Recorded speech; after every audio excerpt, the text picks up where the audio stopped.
Hello welcome to competitive exams library. Video చూస్తున్న వాళ్ళు ఇంకా ఎవరైనా ఛానల్ సబ్స్క్రైబ్ చేయకుండా చూస్తుంటే గనక తప్పకుండా ఛానల్ అయితే సబ్స్క్రైబ్ చేసుకుని ఫాలో అవ్వండి. సో ఎటువంటి జాబ్ అప్డేట్స్ కూడా మీరు మిస్ అవ్వకుండా అయితే ఫాలో అవ్వచ్చు. మనకి ఏపీపీఎస్సీ గ్రూప్ 2 ఎగ్జామ్ అనేది ఫిబ్రవరి 25న అయితే ఉంది కదా! అదే రోజున మనకి ఎస్బీఐ జూనియర్ అసోసియేట్ ఎగ్జామ్ గాని, కొంతమందికి ఐబీపీఎస్ పీఓ ఇంటర్వ్యూ కూడా అదే రోజునైతే షెడ్యూల్ అయితే అవ్వడం జరిగింది. దీనికి సంబంధించి ఏపీపీఎస్సీ రెస్పాండ్ అవుతూ మేము ఎస్బీఐని అయితే రిక్వెస్ట్ చేసి చేంజ్ అయితే చేయిస్తామని అయితే చెప్పారు కదా! దానికి సంబంధించి ఎస్బీఐ మనకి రెస్పాండ్ అవుతూ అధికారికంగా నోటీస్ అయితే ఎస్బీఐ వెబ్‌సైట్‌లో అయితే విడుదల చేయడం జరిగింది.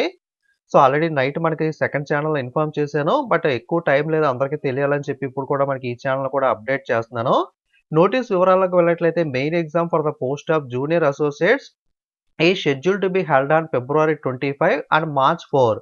ఫిబ్రవరి 25న, మార్చి 4వ తారీఖున 2 రోజుల్లోనూ కూడా ఎందుకంటే బ్యాంక్ ఎగ్జామ్స్ ఎక్కువ మంది రాస్తూ ఉంటారు కాబట్టి మల్టిపుల్ షిఫ్ట్స్‌లో అయితే ఎగ్జామ్స్ జరుగుతూ ఉంటాయి. 2 రోజులు కూడా ఎగ్జామ్ ఉంది కాబట్టి 25న ఎగ్జామ్ ఉన్న వాళ్ళకి 4వ తారీఖు చేంజ్ చేసుకోవడానికి అయితే అవకాశం అయితే కల్పిస్తున్నారు.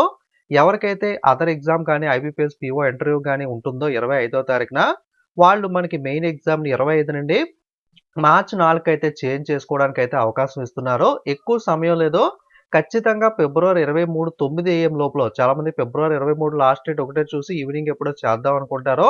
కానీ 9 ఏఎం దాకా మాత్రమే టైం ఉంది. ఖచ్చితంగా ఫిబ్రవరి 23 9 ఏఎం లోపు చేంజ్ చేసిన వాళ్ళకి మాత్రమే ఎగ్జామినేషన్ అయితే మనకి 4వ తారీఖు అయితే చేంజ్ అవుతుంది. చేంజ్ చేయాలి అనుకునే వాళ్ళు ఇక్కడ కింద ఐబీపీఎస్ లింక్ ఇచ్చారు. దాని మీద క్లిక్ చేస్తే ఈ విధంగా ఓపెన్ అవుతుంది. ఇక్కడ కూడా ఇచ్చారు చూడండి. ఫిబ్రవరి 23 9 ఏఎం లోపు ఖచ్చితంగా చేయాలి. ఇక్కడ మీ register number, password, captcha enter చేసి సబ్మిట్ అయితే చేయాలి. ఈ విధంగా మనకు ఓపెన్ అవుతుంది. ఇక్కడ మీ డీటెయిల్స్ అవన్నీ కూడా ఫిలప్ చేసి 4వ తారీఖు మార్చాలని చెప్పి సెంటర్ ఆఫ్ ఎగ్జామినేషన్ మీకు ఏది కావాలితే ఆ సెంటర్ చూస్ చేసుకొని name of the organisation APPSC మనకి ఎగ్జామ్ వచ్చేసరికి గ్రూప్స్ అని చెప్పి మీ రోల్ నంబర్ ఏదైతే ఉందో రిజిస్టర్ రోల్ నంబర్ అనేది అలాగే డేట్ ఆఫ్ అదర్ ఎగ్జామినేషన్ ఏదైతే ఉందో సో మీకు ఫిబ్రవరి 25న ఉంది కదా! So session of the exam ఎప్పుడుంది అలా మిగతా డీటెయిల్స్ అన్నీ కూడా ఫిలప్ చేసి ఏవైతే రిక్వైర్డ్ డాక్యుమెంట్స్ అడిగారో సో మీకు ఏ ఎగ్జామ్ ఉంది దానివల్ల పోస్ట్‌పోన్ చేయమంటున్నారు ఇవన్నీ అడిగి ఏదైనా ప్రూఫ్ అయితే అడిగితే గనక ఆ ప్రూఫ్ మనకి ఏపీపీఎస్సీ హాల్ టికెట్ అనేది అడిగితే సబ్మిట్ అయితే చేయాలి. మోస్ట్‌లీ అడగలేదని చెప్తున్నారు. నేనైతే చెక్ చేయలేదు. ఏదైనా అడిగితే గనక డీటెయిల్స్ అనే వాటిని అప్‌లోడ్ చేసి మిస్టేక్స్ లేకుండా అన్నీ కూడా ఫిలప్ చేసి మీరైతే సబ్మిట్ చేసినట్లయితే మీకైతే ఎగ్జామినేషన్ ఎస్‌బీఐ ఎగ్జామినేషన్ ఏదైతే మనకి ఫిబ్రవరి 25న ఉందో దాన్ని మనకి మార్చి 4వ తారీఖుకి అయితే మీకు మార్చడం అయితే జరుగుతుంది. మార్చిన తర్వాత ఎస్‌బీఐ అప్డేట్ ఇస్తుంది. మారిన తర్వాత మీరు మళ్ళీ ఫ్రెష్‌గా హాల్ టికెట్స్ అనే వాటినైతే మీరు డౌన్‌లోడ్ అయితే చేసుకోవచ్చు.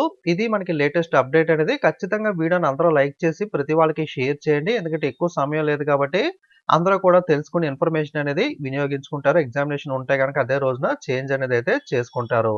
ఇలాంటి అప్డేట్స్ గాని, ప్రిపరేషన్ వీడియోస్ గాని మిస్ కాకూడదనుకుంటే తప్పకుండా ఛానెల్ అయితే సబ్స్క్రైబ్ చేసుకొని ఫాలో అవ్వండి.